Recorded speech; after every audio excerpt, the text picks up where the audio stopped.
Hello guys, bumili ako sa kabayan ng isang pandikoko at saka isang Spanish bread. Kainin namin ni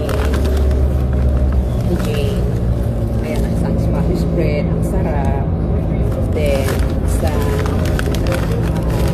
what is this? Yung isa yung mada pala na ogi. Ayan o guys, ang sarap.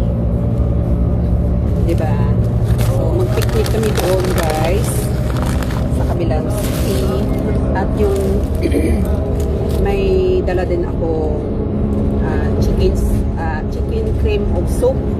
Gumawa din ako, nilagay ko sa isang thermos. Ibig sabihin sa Matara, mainit pa siya. So, mag-picnic kami doon para tipid. Okay, wala kaming kwarta. Kaya tipid muna ang malam. Okay. Kaya magbas din ako, kaya tipid din.